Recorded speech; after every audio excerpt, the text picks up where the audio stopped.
弾ぶち込め。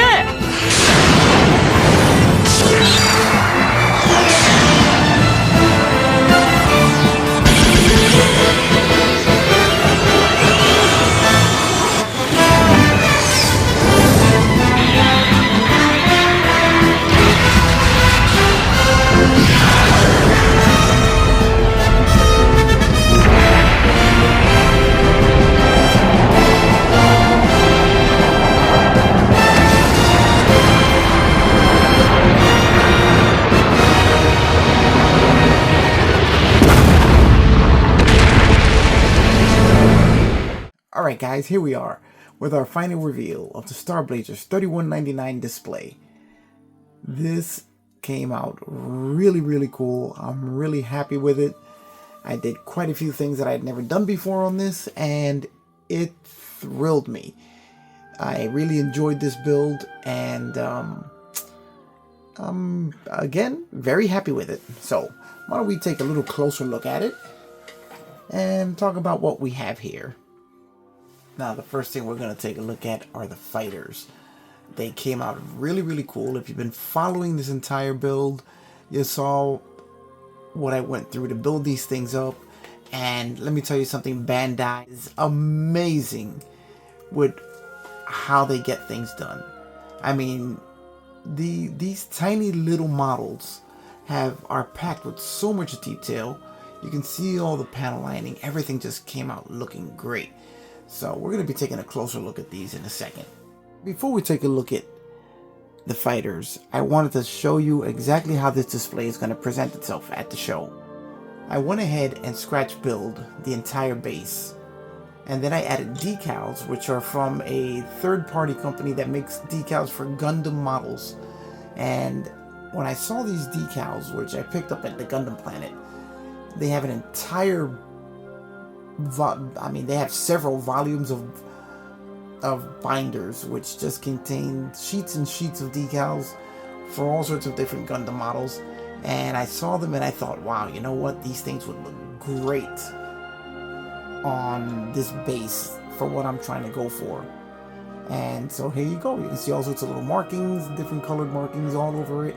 Warning labels, the numbers that are on there printed on like if it was a battleship. And I think that it just worked out beautifully. You can see all of the greebles that I added to the base. I engraved panel lines into it. I added a whole bunch of weathering to it because I wanted to make it look like basically an old weathered beat up side of a battleship or some kind of a starship, similar to what's on the show, but I just really wanted to dirty it up and make it look like it's been through hell. So I think I got exactly what I wanted to. Now, if you take a look, you can also see my 3D printed movie poster, which makes the upper portion of this base. Let's see if I can give you a better look at it. Which just came out fantastic. To see the two planes hovering on the flare rods over the base, so that you can see all the characters from the show, just really looks great. Let's take a look above it so that you can actually see what this is going to look like when you look at it from above looking down.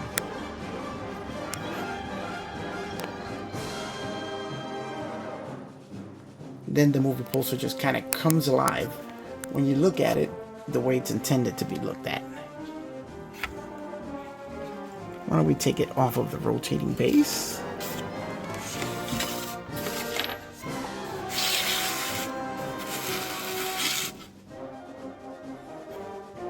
And we're going to set it up exactly the way you'd see it at a show. And this is exactly what I was going for, guys. You have the two ships, they're floating on the styrene rods above the base. Then when you look down on the base, you can see the movie poster and all the characters. And if you're a fan, you'll recognize everyone on this base. Again, I'm really happy with the way that came out. And all of the extra detailing that I added to the base just works perfectly. So let's take a look at the fighters. Here we have the first fighter, and this is the one with the raised wings. And again, Bandai did an amazing job in crafting these tiny little models with the most amazing amount of detail. I don't know if we can get a good look at the pilot. If you guys watched my series, you saw everything I went through to paint and detail this interior, which of course you can barely make out inside of that tiny little cockpit. I did all sorts of weathering, as this is the one that's returning from the battle on the upper side and lower side of the fighter.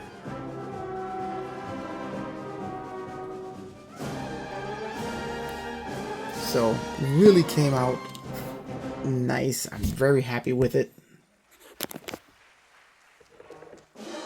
And did all sorts of paneling effect on the model, along with singe marks. So I was thrilled with the way this one came out. Now let's take a look at the other one. Okay, here we have the second fighter. Now this one is a fresh fighter just launched from the Yamato and is heading out to escort the first fighter home so that it can be repaired and can be brought home safely. Now, if you notice, I got a very subtle shading on some of the paneling just to add a little extra visual interest to it. Some of the panel lines are just a slightly different gray from the main body of the ship. Again, that's just to add some visual interest to it. And then I added a few panels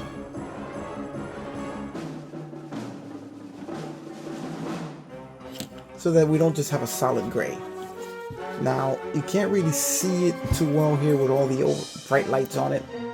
I did quite a bit of pre-shading on this just to try and liven it up so that it's not all just one solid shade of gray.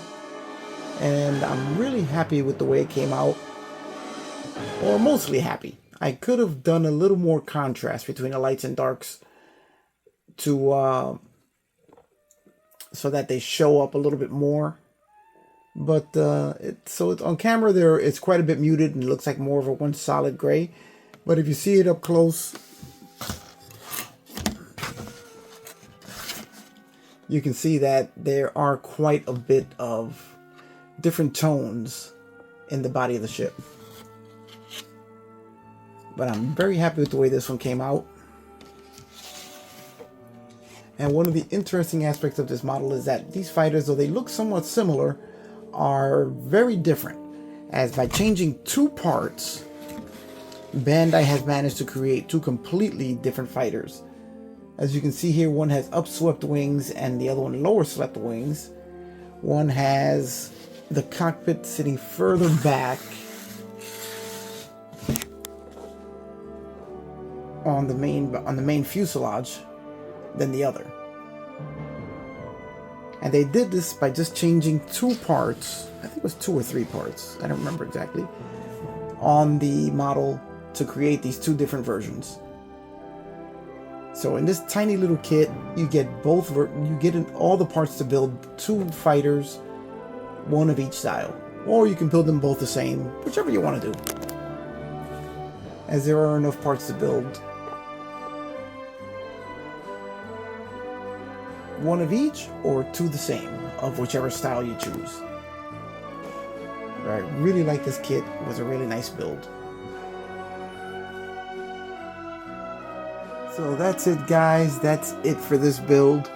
If you're a big fan of Star Blazers like I am, then I recommend you pick up these it's the Mecha series from Bandai. And it covers a few different types of TV shows and anime series, with Star Blazers being one of them.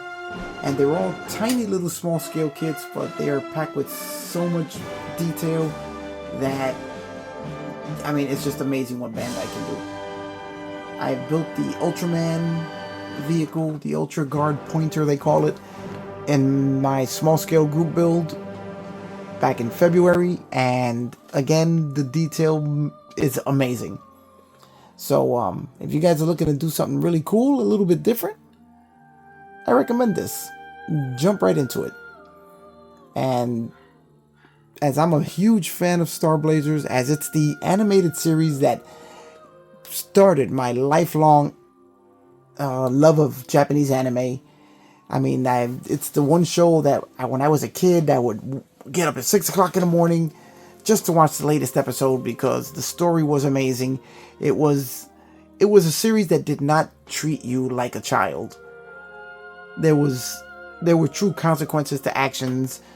Characters died. It wanted you to follow the story. You had to watch every episode because it was one continuous story, and it just took you along for the ride and make you part of the story. So if you get a chance, guys, I recommend you watch it.